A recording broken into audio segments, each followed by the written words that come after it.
Fala, galera do Mar Brasil, tudo bem? Thiago Portugal aqui com vocês, para a gente trazer mais uma edição do Mar Brasil News, na sua edição número 6.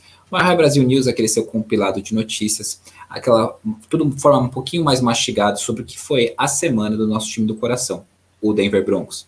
A nossa semana foi um pouquinho mais movimentada do que a semana anterior, tivemos coisas bastante importantes, bastante legais para trazer para vocês, então venha com a gente. Não deixe de deixar o seu like nesse vídeo e vamos lá. Tudo começou na segunda-feira. Na segunda-feira, logo de manhã, nós tivemos um tweet sobre onde o jornalista Dov Kleiman, ele reportou que os Broncos fizeram sim uma oferta aos Lions na época pelo quarterback Matthew Stafford. A oferta teria sido a nona escolha geral do draft de 2021, mais uma escolha de segunda rodada. O insider Benjamin Albright, que tem muitas informações sobre o Denver Broncos, uma pessoa muito bem relacionada, ao responder um seguidor no Twitter, trouxe qual foi a contraproposta dos Lions. Eles queriam a nona geral desse draft, o Drew Lock, um outro jogador que especula-se que teria sido Jerry Jeudy ou Noah Fant, e uma terceira rodada, mais a segunda rodada já oferecida na época pelos Broncos. E os Broncos disseram não. Baseado nessa oferta, eu acredito que o Broncos ele fez o certo. Por mais que eu goste de Matthew Stafford, eu acho que a pedida dos Lions foi extremamente absurda e não se justificaria de forma alguma você se desfazer de tanto capital de draft e mais de 2 jogadores, sendo que um deles provavelmente seria ou Noah Fant ou Jerry Jeudy. Também na segunda-feira, o Mike Klis reportou que o Dalton Reisner disse em um podcast que o Peyton Manning e o Drew Lock estariam se encontrando, e que isso não é uma surpresa. O Manning disse o seguinte em fevereiro: eu sou um fã do Drew Lock, eu conheço desde que ele veio trabalhar no nosso camp de futebol americano, e eu tenho acompanhado ele e mantive contato. Estou torcendo por ele. O Albright, ao responder um seguidor no Twitter, ele falou sobre a diferença dos movimentos do Drew Lock em relação à aproximação ao Peyton Manning na off-season de 2020 e na off-season de 2021, onde ele fala o seguinte: Drew se aproximou na última off-season pensando que ele precisava melhorar os aspectos físicos do jogo. Nesta off-season ele está tendo uma aproximação mais cerebral. Eu acho um movimento muito bacana, tanto por parte do Peyton Manning, né, quanto por parte do Drew Lock. Acho bacana o Drew Lock ele reconhecer que talvez o aspecto mental do jogo dele não está funcionando corretamente, as leituras. Então é legal você chamar você ter a oportunidade, né, de você discutir um pouco os tapes, as jogadas, aquilo que foi feito, as execuções que não foram bem sucedidas, com um atleta, uma lenda viva da NFL, e que não só uma lenda viva na NFL, mas uma lenda viva nos Broncos, por tudo que Peyton Manning fez nos Broncos, né? Então eu acho bem bacana o movimento. Resta saber se, caso o Drew Lock permaneça como titular, se o Peyton Manning vai conseguir, através dos seus conselhos, através da sua tutela, né, ele conseguir melhorar algumas inconsistências no Drew Lock, para o Drew Lock se tornar um quarterback bom na NFL. É isso que todos nós, torcedores do Denver Broncos, torcemos, caso ele seja o nosso titular.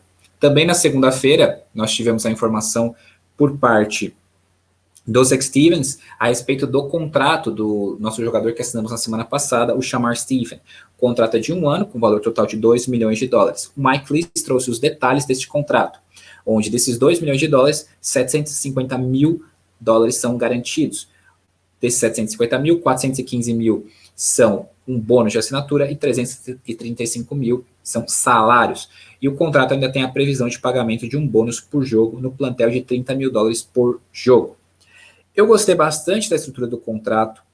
É um jogador de rotação e que pode agregar bastante ao nosso time, como eu já falei na semana passada.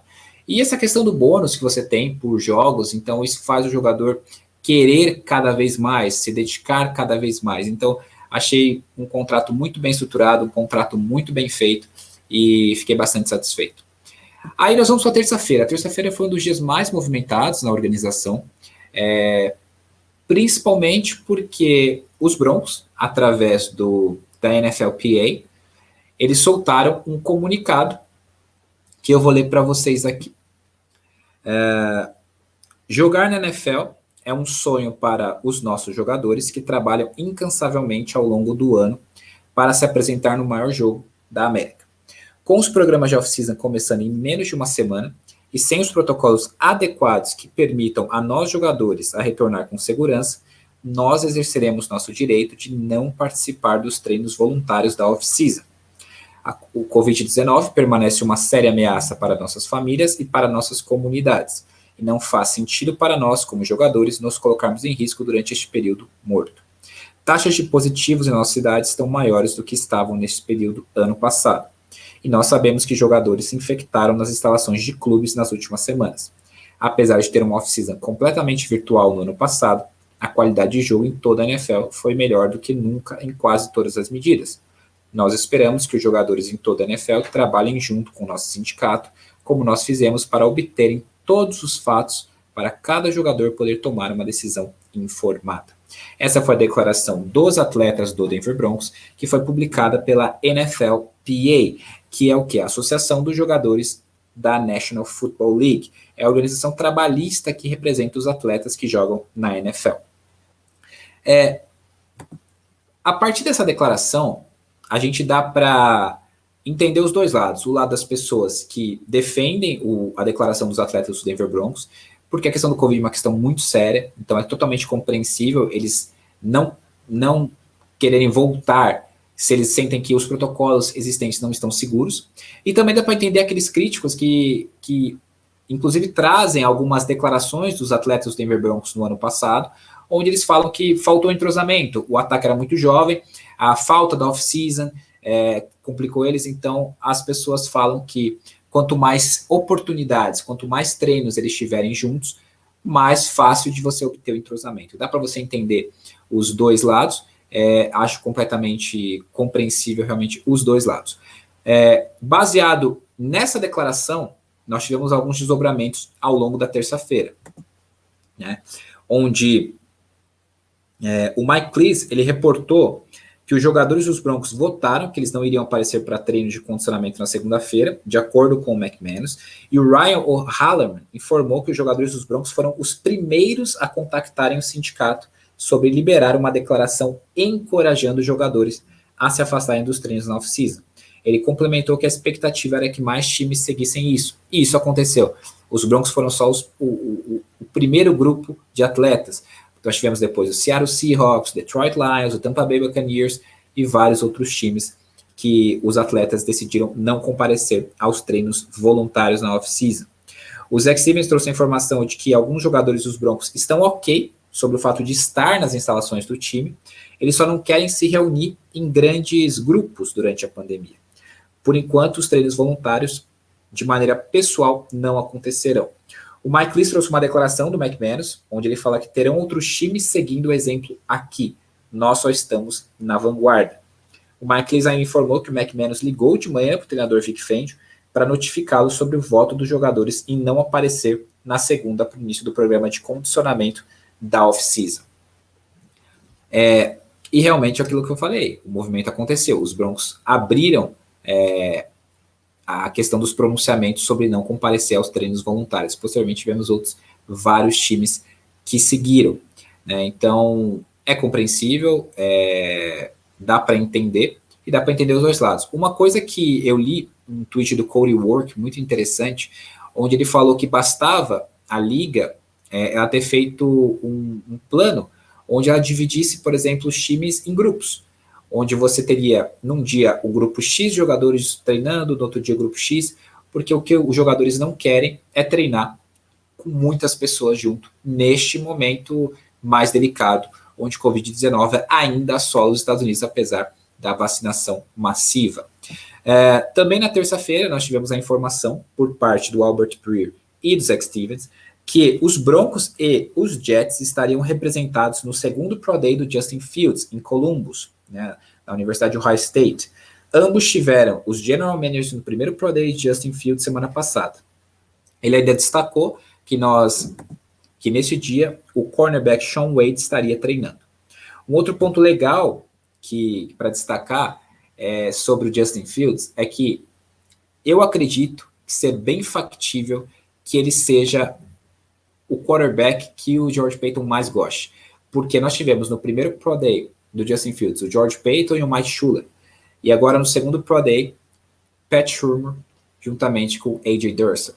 Então, é algo a se pensar que os Broncos realmente têm um carinho a mais por Justin Fields e gostam bastante do jogo dele. Um outro fator bem legal que foi destacado pelo Twitter do Broncos of Field foi uma declaração do wide receiver Tim Patrick a jovens presos no Centro de Serviços Juvenis, onde ele fala o seguinte: há algo muito maior para vocês lá fora, depois que vocês saírem. O Tim Patrick, ele exerce uma mentoria e encoraja esses jovens a estabelecerem metas para o futuro. Eu já falei isso algumas vezes e eu acho bem interessante, eu sempre falo que o Denver Broncos ele é muito mais que um time. O Denver Broncos, ele representa muito para uma comunidade, para a comunidade de Denver. Então, você ter, por exemplo, o Tim Patrick falando com jovens que transgrediram a lei, dando conselhos, estabelecendo para eles terem metas, né, para o futuro deles, é algo bem legal, é bem encorajador. E é bem legal você ver essa participação dos jogadores junto à comunidade. Na quarta-feira começou com a presença do nosso coordenador ofensivo Pat Shurmur no Pro Day do Justin Fields, juntamente com o A.J. Durso, nosso diretor de Pro Personnel. Nessa foto dá para ver o Pat Shurmur junto com o técnico de Ohio State, Ryan Day. Eles trabalharam inclusive juntos na NFL no Philadelphia Eagles. O Zach Stevens ele disse que com o Shurmur indo ao segundo Pro Day do Justin Fields, os Broncos terão tido GM, OC e quarterback coach avaliando Justin Fields pessoalmente. Eles estão fazendo a lição de casa no talentoso quarterback. O Mike Leach também reportou que os Broncos mandaram Shurmur e o diretor de Pro Personnel, A.J. Durso, para o Pro Day do Justin Fields. Ele ainda informou que o George Paton ficou em Denver para fazer reuniões sobre o draft com o resto do scout e os técnicos. Então é aquilo que eu falei. Eu acho que não, o Broncos não faria nenhum smokescreen, não tem nenhum motivo para fazer isso. Eu acho realmente que os Broncos gostam muito de Justin Fields.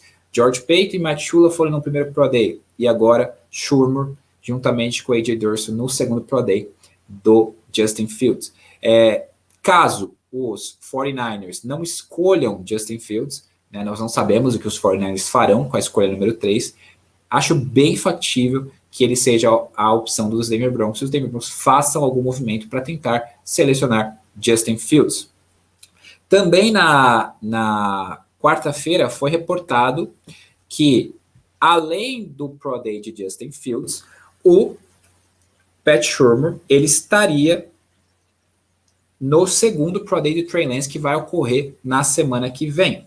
Então, o Pat Shurmur e o George Paton terão visto de perto tanto Justin Fields quanto Trey Lance.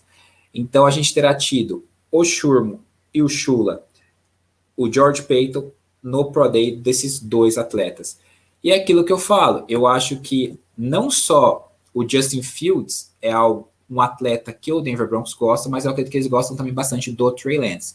Então, mais uma vez, dependendo do movimento dos 49ers, acredito que um desses dois atletas possa vir a ser escolhido pelo Denver Broncos. Isso eu acho que é bem factível, tanto o Trey Lance quanto o Justin Fields. Acredito que tem uma admiração muito grande por parte do George Paton e do todo o staff, né, todo o front office ali do Denver Broncos. Resta saber se eles gostam apenas dos quarterbacks ou se eles amam a ponto de fazer um trade-up, de dar capital de draft para fazer essa troca, subir e selecionar ou Justin Fields ou Trey Lance.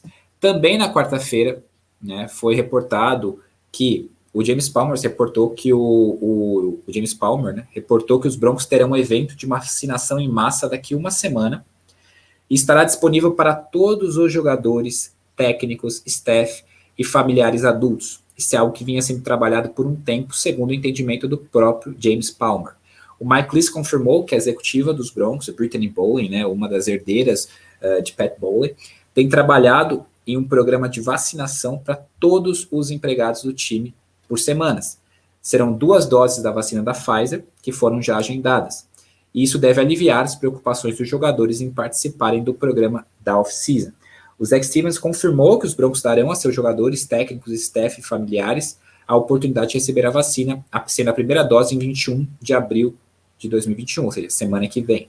Isso fará com que as pessoas estejam completamente vacinadas até o começo de junho, e o que poderia permitir ao menos alguns OTAs para acontecer, se os jogadores decidirem participar. Acho isso muito importante, uma decisão por parte dos Broncos bem legal de buscar a questão da vacina juntamente às fabricantes para disponibilizarem para todo o plantel, né? Isso é uma decisão muito legal, eu acho bastante interessante e alivia a preocupação dos atletas, porque depois de um certo período, claro, eles já estarão imunizados, então você também pode trazer além da segurança para eles trabalharem, você também traz um retorno técnico para o time, porque o time vai ter mais tempo de treinar junto. Então, isso é um movimento de ganha-ganha de todos, né? E aí, no mesmo dia, né, o Tom Pelissero e o Mike Garofalo trouxeram a informação de que a NFL liberou o plano para um programa de off-season de 3 fases. Em um memorando para os times, foram definidos quais seriam as 3 fases. De 19/4 a 14 de maio, ou seja, 4 semanas, as reuniões seriam todas virtuais e as salas de musculação estariam abertas. De 17 a 21 de maio, treinos em campo sem contato permitido e as reuniões ainda de forma virtual. E de 24 de maio a 18 de junho, nós teremos 10 dias de OTA mais minicamp obrigatório. O Mike Leach trouxe uma informação importante. Depois das mudanças da NFL e ouvindo Brandon McManus, há boa chance de que o programa de off-season dos Broncos vai ocorrer.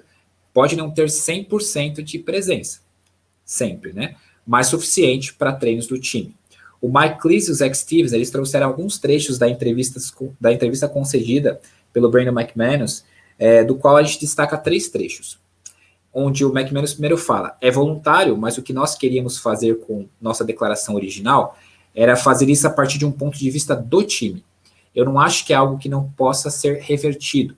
Eu diria que nós tivemos uma reação da NFL, porque agora nós temos uma declaração.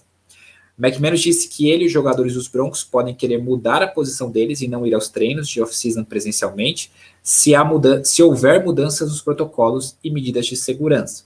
E o McManus falou ainda que os novos protocolos e diretrizes da off-season da NFL poderiam mudar a posição dos jogadores dos Broncos e não ir aos treinos de off-season pessoalmente. Eu tenho certeza que todos adorariam se reunir. Eu tenho certeza que iremos.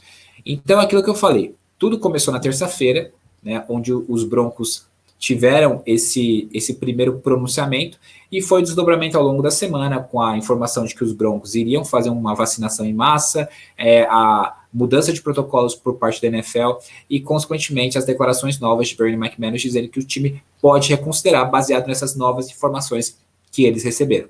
Então, eu acho muito importante, gosto muito do movimento do Broncos, preocupação com os atletas, preocupação com a segurança dos atletas, e também acho bacana a Liga ter feito o possível para estabelecer protocolos que agradem os atletas, mas também que sejam seguros para eles, porque eles são aqueles que comandam o show e fazem a Liga ser tão vista e tão comercializada e renda tanto dinheiro no mundo todo. Aí nós vamos para quinta-feira, onde na quinta-feira a gente começa com mais uma informação bem interessante, onde o Brandon Crystal trouxe a informação de que acredita-se que os Broncos são o primeiro time de esportes profissionais a assegurar a vacinação para todo empregado do time. Ou seja, não só jogadores, mas todo empregado do time. Foi dito a ele que isso é um tremendo crédito para Brittany Bowley e seus esforços incansáveis. O Zach Stevens reportou que há cerca de um mês atrás, a Brittany Bowley teve conversas com o escritório da NFL, o escritório do governo e a UC Health para disponibilizar vacinas para toda a organização.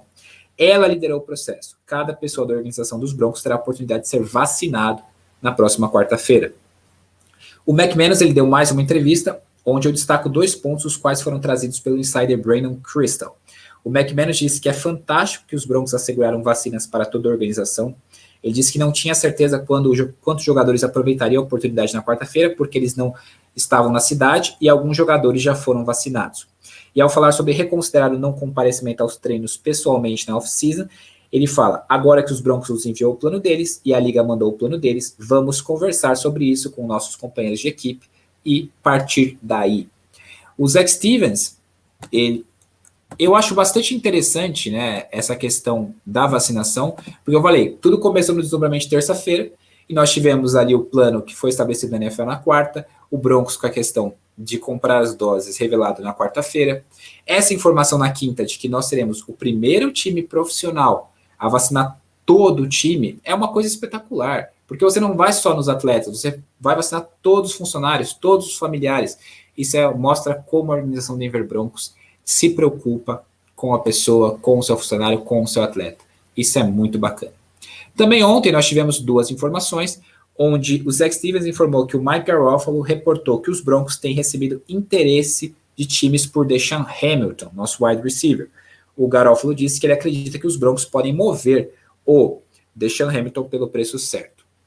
Eu acho um movimento até bastante natural se isso ocorrer. Os Broncos têm um corpo de recebedores muito bom atualmente. Nós temos ali o Cortland Sutton, o Jerry Jeudy, o KJ Hamler, o Tim Patrick, tem o Tyree Cleveland também. Então, assim, o Deshaun Hamilton, se conseguíssemos trocar ele até antes do draft, seria algo bem interessante para ambas as partes. Também foi reportado por Benjamin Albright Mike Lees que Diontae Spencer, nosso retornador, ele assinou sua tender com os Broncos no valor de $850 mil. O Cleese ainda reportou que é esperado que o Calvin Anderson e o Trey Marshall façam o mesmo em breve. Também ontem, né, tivemos uma informação bastante legal, bastante interessante, onde a CONCACAF, ela informou, e também o Twitter oficial do estádio dos Broncos, o Empower Field at Mile High, tweetou informando que eles estavam animados em anunciar que o estádio irá sediar a fase final da Liga das Nações da CONCACAF, onde Estados Unidos, México, Costa Rica e Honduras brigarão pelo título, sendo as semifinais em 3 de junho e a final em 6 de junho, com os ingressos sendo vendidos em 26 de abril. O Mike Cleese reportou ainda que o evento terá capacidade de 42,6% do estádio liberado, ou seja, 32 mil pessoas. Os jogos serão Estados Unidos e Honduras e México e Costa Rica. Isso é um movimento muito bom para a cidade de Denver, porque Denver é uma das cidades que está concorrendo para ser sede, uma das sedes dos Estados Unidos para a Copa de 2026. Então, sediar um evento desse, como esse evento da CONCACAF, é algo bem importante para a cidade. Também, na data de ontem, tivemos um evento bem bacana, um evento que foi muito destacado pelo perfil do Denver Broncos e também pelo perfil do Denver Broncos Off-Field, onde que foi o programa DEI, Diversity, Equity and Inclusion, Diversidade, Igualdade e Inclusão. O Twitter oficial dos Broncos, Broncos Off-Field, anunciou que naquele dia iria ocorrer o programa DEI, e estavam animados em dar as boas-vindas para mais de 450 indivíduos, representando 120 faculdades e universidades, 38 estados e o Distrito de Colômbia e 8 países e escolas internacionais. O DEI é um programa que foi criado pelo Broncos e que reuniu estudantes universitários dos Estados Unidos para aprender mais sobre como trabalhar nos esportes após a faculdade por meio de painéis de discussão com membros do time de futebol americano e front office do Denver Broncos. O Ryan O'Halloran trouxe a informação de que dentre as pessoas que falariam no evento estavam Steve Atwater, o guru dos contratos Richard Hurtado, a vice-presidente Brittany Bowling, a técnica de performance de jogador assistente Emily Zaller e a cientista de dados Emily Kuehler. O perfil do Twitter do Broncos Off-Field colocou ainda uma das frases destacadas por Steve Atwater. Você tem que criar relacionamentos de trabalho fortes e confiáveis. Essa frase que ele utilizou para mostrar como você pode ter sucesso na indústria dos esportes. Por fim, o Arik Dillala reportou que a vice-presidente de iniciativas estratégicas, a Brittany Bowling, mencionou que os Broncos têm o plano de anunciar a contratação de um vice-presidente de DEI nas próximas semanas. Também, na data de... Aí já na data de hoje, né, nós tivemos o perfil oficial do Denver Broncos dando as boas-vindas, né, falando welcome back para o Diontae Spencer, e mais uma vez falando de vacinação, o Mike Cleese reportou que os Broncos irão vacinar os jogadores atuais, técnicos, staff, familiares, ex-jogadores, cheerleaders e trabalhadores em tempo parcial. Ou seja, será todo mundo, inclusive cheerleaders, trabalhadores em tempo parcial. Isso é muito legal.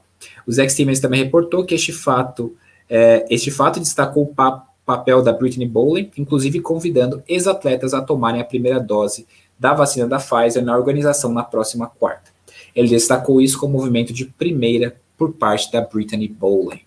Então, assim, como eu já falei, acho incrível essa atitude por parte da Brittany Bowlen, por parte da organização Denver Broncos, de vacinar todo mundo. Não é vacinar só os jogadores, vacinar todo o staff, comissão técnica, todos os empregados, tempo parcial, tempo integral, cheerleaders, ex-atletas. Então, é muito legal. Acredito que seja o caminho, né, para nós termos uma solução dessa preocupação dos atletas e que em breve os atletas já poderão estar juntos treinando e cada vez mais se condicionando para terem um melhor rendimento nessa temporada. Beleza, galera? Foram essas notícias. Semana foi uma semana um pouquinho mais movimentada que a semana passada, então espero que vocês tenham curtido. Não esqueçam de se inscrever no nosso canal, curtir esse vídeo, de seguir nossas redes sociais, Twitter, Facebook, o Instagram, e também, se possível, se torne um apoiador. Isso ajuda bastante a gente nos nossos projetos, em tudo que a gente está trazendo para vocês, tá bom? Mais uma vez agradeço, galera, sempre um prazer estar aqui para trazer as notícias para vocês da semana, e é isso aí, Go Broncos, e ótima semana para todos. Valeu, galera!